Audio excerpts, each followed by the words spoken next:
And we're going to go through a step-by-step prompting journey in Adobe Firefly. So make sure you stick around to the end of the video. I have a special surprise I'm going to share with you. Let's get started. I think a great place to start is with the same prompt that I used in my previous video with deep dive into Midjourney version 5. So let's go ahead and hit the same prompt here. A photograph of a young cyberpunk woman in a trench coat in a neon futuristic city. And these are the results. I feel like there's something to be desired here, and it's not the best. So I'll just kind of compare this with what I got in Midjourney, and you let me know what you like better. So here's Midjourney version 4 even. This isn't even a version 5 prompt versus Adobe Firefly. Let's try another one. Here's another prompt from a previous video. Okay, and those are pretty cool. Once again, let's do a comparison to Midjourney. Okay, and this is Midjourney version 5, and this is Firefly's rendition. I don't think that this Stable Diffusion model is quite where Midjourney is, but I think it will not be long before they get there. Now let's play around with some of the features here. This is what I'm really excited about, is the different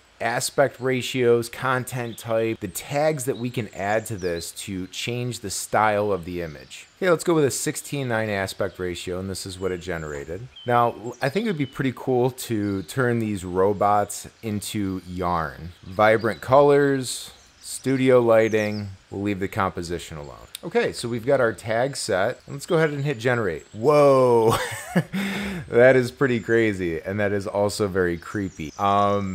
Yeah, I guess you could say that those look like they're made out of yarn, somewhat. Kind of questionable. Probably this one up here in the top right-hand corner maybe looks the most accurate. Let's try something else. Okay, so I asked it to create a soup can sitting on a table next to an open window. And you can see these are some of the results. These look very realistic. And one of the things I like about Firefly, this might be very good when it comes to creating realistic images. This was trained on Adobe stock images. Let's play around with this a little bit and see what we can turn it into. Okay, and that took a really weird turn there. Maybe I put too many tags on, and I'll probably have to play around with this a little bit more, but barely recognizable as a soup can at this point. I think it looks like there might be a tray of salmon. Okay, we're gonna hit the reset button there because that was just bringing me down a crazy rabbit hole. I wanted to go for something a little bit more realistic, like how could it do when it came to generating a lion sitting on a rock? And as you can see, it did a really good job. I couldn't really tell the difference between a real lion and this one. I mean, I guess maybe a little bit in the face. The eyes are a little messed up. Here again, too, the eyes are a little messed up, but nonetheless, it's pretty good looking. Let's play around with this a little bit. I'm not going to apply as many tags for this one, so let's see what it looks like Synthwave. Wow, that's really cool. And you can see there's just so many different styles here.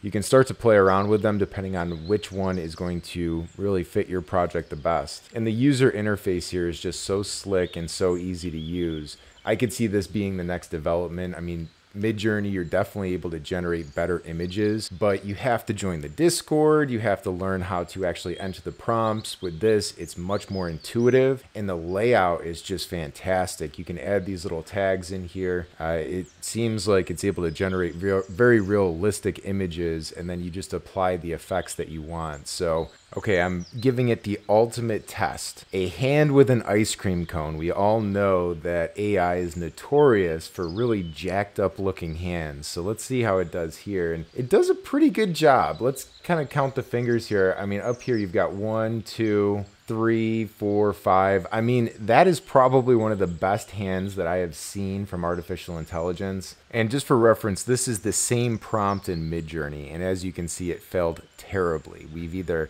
taken away or added multiple fingers. This is Midjourney, and this is Adobe Firefly. This looks a lot better and a lot more realistic. And one of the other features that I really liked here is the text effects. So text effects allows you to alter specific prompt into an image. So let's play around with this a little bit. I said I want the word AI to be made from wires and microchips. Wow, that is super cool. It really does look like it's made from wires. And you can see up here there's some sample effects as well too. So you could do a balloon, you could do simple wires, pretty neat. You can pick the effect fit. This looks like it kind of brings it outside of the normal parameters of it. You can pick the style of font, and you can also pick the background and text color. So pretty neat. Let's do another example. Okay, so I said I wanted to see pizza, and I wanted it to be written in a cheesy, pizza dripping with toppings format. So let's see what it gives us. That is pretty darn good. That looks like pizza and it's making me hungry. You can see here we've got some variations. And if you have early access, be sure to give them some feedback. So let them know if you're liking the results. They have some stuff that will be released soon. So they have color vectors where you can create variations of your artwork from a detailed text. You're going to be able to get inspiration from their gallery. And then there's going to be a suite of other options when it comes to AI image tools. I really enjoy making videos like this about artificial intelligence. If you found this information helpful or entertaining, it would mean the world to me if you could subscribe, and don't forget to smash that like button so that the algorithm knows to bring you back for more content like this. Go ahead and watch that next video in the bottom corner below. And until next time, I hope you have a successful and positive day.